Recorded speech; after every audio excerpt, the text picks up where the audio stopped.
Today's arrangement is taking a look at how you can use supermarket irises to create quite a contemporary styled arrangement.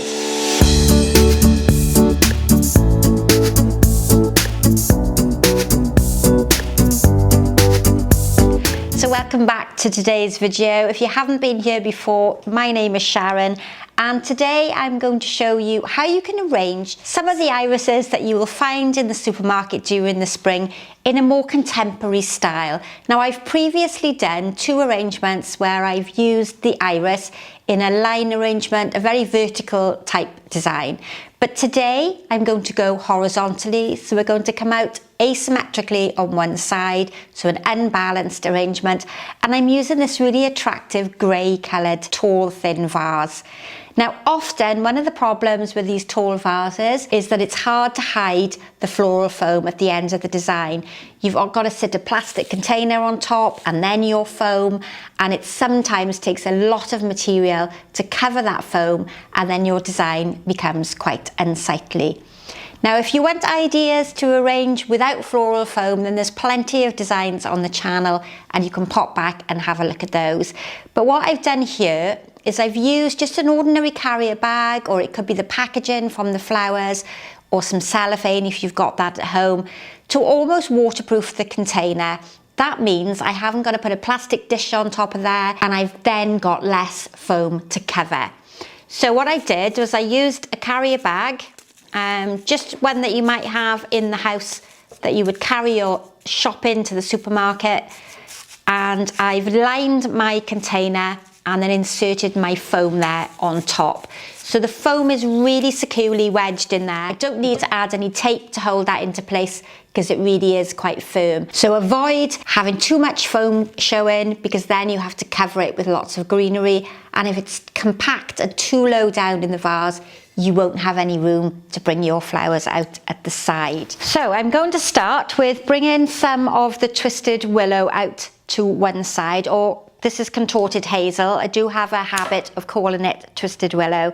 This one is contorted hazel. If it's the springtime where you are at the moment, then you might have this growing in the garden and it will look very similar to the material I've got here. And this is going to give us a beautiful bit of line material. It's turning and twisting, so it's quite a relaxed, casual line that will bring your eye over to one side. And I've also got a slightly shorter piece which will help bring those curvy lines more towards the foam. And then I've got a continuous curvy line drawing your eye into where the foam is and where my focal point will eventually be. Now, this side is going to be a lot shorter because this design is asymmetric, but we can start by adding in the iris. A lot of these irises are showing colour. If you have an option, start with the smaller flower and use that furthest away from your focal point. It will create a much more gradiated line of flowers from the end to the middle. But you might not have that privilege. You might be working with irises that are all the same size and the heads are open in a similar manner. But I'm lucky enough to have two in the bunch, and they are going to work really well as my longest flowers. Now, if you want to delay the opening of some flowers, particularly irises like this, then you can leave some of the irises out of water for a day or two, and that will prevent some of the flowers in that bunch from opening too quickly. If you want to slow down the opening of the flower, consider placing half of the bunch in water and just lay half of the bunch flat somewhere, like in your garage or your shed, out of direct sunlight and somewhere where it's not too hot. And you'll find that the irises that are in water will open, and the ones you've left out of water will be a little bit retarded in their growth. So we've started to bring that visual line right the way into that focal area. The severe line of the irises is contrasted against the curve of the contorted hazel. I'm going to call it willow. It seems to be a habit of mine, but we've got that lovely contrast between the two. And then as I come more towards the focal point, I'm going to cut my flowers a lot shorter, and that staggered line of colour is going to link really well. Now I've got a tall vase, and one of the difficulties with a tall vase is that sometimes the weight of all the flowers at the front can tip forward and cause your container to be unstable. So in a moment I'm going to be adding some foliage to the back, which will help give me some weight. But it's really important when you're doing anything tall to evenly balance out the weight. And balance is one of the principles and elements of design. It's almost like the building blocks or the rules of floral design. And I'll link in the description box below a digital download, which is a handout that you can access through my Etsy shop. And you'll be able to download that onto your computer or your laptop. And you can use it as a reference when you're watching these videos or when you're attending floristry and flower arranging classes. And it will really help you understand the terminology and the words that I'm using each week. Right, so we've got that lovely asymmetrical shape, which brings our eye from all the way over here, right the way into the middle. And if I turn this on its side, I'm going to be very brave. I've almost got a line arrangement in a vertical position, but I've positioned them horizontally, and the pattern is exactly the same. That staggered line drawing your eye right the way into the center. Now my second flower, before I start putting any greenery in, to balance off the weight of the longer flowers on the longer side of the arrangement, I'm going to introduce some of the blue hyacinths. And I'm probably going to have that same debate. Is it blue? Is it purple? Well, in the floristry industry, this color is referred to as blue. It might look a little purple on the screen, and it does cause a lot of confusion at the local suppliers, because if you order purple, you will get a completely different colour. But I'm going to cut them short and bring them close there on one side to create that shorter, bolder material, which will counterbalance all this heavy weight on that one side. And I've got one shorter hyacinth. And remember that hyacinths, daffodils, irises, some tulips are very soft stemmed. So sometimes you need to insert a cocktail stick or a small wire into the base of the flower to give you some support when you're placing it in the foam. So the other two hyacinths I used were quite strong. This is a smaller head and the stem is a bit softer. So I've inserted a wire there into the base, just to give me that extra support. I'm going to cut it slightly shorter, and then hopefully we can get that into the section there at the front. So at the moment I've got the blue colour running all the way through from one side to the other. You could, if you wanted to, introduce something yellow to pick up on the colour of the iris, but I'm just going to add in some greenery and keep this quite simple. Now I have a fern that I'm not sure if I've ever used this on the YouTube channel. This is one of the asparagus ferns. This is Sprengeri, so it's quite a soft fern, and it's going to give me a lovely draping effect in the arrangement. If you're ever using this, be very careful, because it has small little sharp thorns called barbs, and the barbs in nature are used to help the asparagus climb in its natural environment, but they can be quite vicious if you accidentally catch one.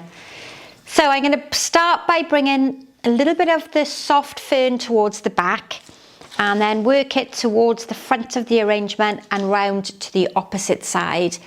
This is going to help cover my foam, it's going to give me some weight at the back, and it's going to give me a completely different texture. And all of these words that you hear me referring to are the principles and elements of design, and they're what we learn when we go to classes and we have formal education. I'm going to keep bringing this towards the front, remembering that I do have that white plastic bag that I need to cover there. But we're starting with some soft pieces, and then the colour is being drawn through towards the middle. At this stage I can fill in at the back, and you can look at the front at how pretty the design is. There will be nothing stopping you adding some more twisted willow or hazel towards the opposite side of the arrangement, but because I'm trying to get that asymmetric look, I'm happy to have it on just one side. The gorgeous fern can be cut down into several pieces, and if you're from the same sort of climate as I am here in the UK, You can quite easily grow ferns inside the house or inside a conservatory. They don't particularly like direct sunlight. They will grow quite nicely in the shade, and they're lovers of damp soil. So think about the bottom of the jungle, bottom of the rainforest. That tends to be where ferns grow. So a lovely soft fern, and now it's time to introduce some of the leather leaf, and this is going to come on the opposite side. I'm also going to use it at the back of the arrangement. I don't need it tall. We've got an asymmetrical design, and asymmetrical means that it's unbalanced, so it's not identical on both sides. If you think about a centre line being drawn down through the middle of that arrangement, then it's going to be different on both sides. But it's still important to bring weight to the back to stop it tipping over, and it's really important that we cover this floral foam so that it doesn't dry out too quickly. When you've got a narrow piece of foam like this that's almost wedged into the container, it's important that when you water it, you take your time and do it gently and slowly. Otherwise the water will tend to cascade over the front and you will miss the foam, and then the foam will dry out. So you can see a lovely grouped cluster of greenery there at the back. I'm using florist leatherleaf, but that could be ivy, pittosporum, it could be eucalyptus, and the grey of the eucalyptus would have worked really well with the iris and the hyacinths. And I'm almost at the end, just a small bit of greenery here. I don't want to hide the irises, so I'm going to cut some of the foliage down really short, tuck it in underneath and around those hyacinths, so all my foam is completely covered. And this is a blocking and grouping, so rather than that traditional even distribution of the greenery, I've used a more modern technique. So we've blocked the greenery together on one side so that we get a more modern sort of feel to it. One tiny bit of greenery there at the front, and I think I'm done. So irises from the supermarket, hyacinths from the supermarket as well, some florist greenery to give me my outline shape and to cover my foam. But I think that that's something that you would be able to recreate at home. Any single flower will work well. You could do it with roses, you could do it with carnations. Just use your imagination and see what you can come up with. So I'm hoping that you've enjoyed that one. I love irises. Have a go, see what you can come up with. And as ever, thank you very much for watching. Don't forget to comment in the box below, share with your friends and family so they can all learn how to do floral design. And if you've got any questions, pop them in the description box below and I'll answer them as quickly as I can. So thanks for watching and goodbye for now.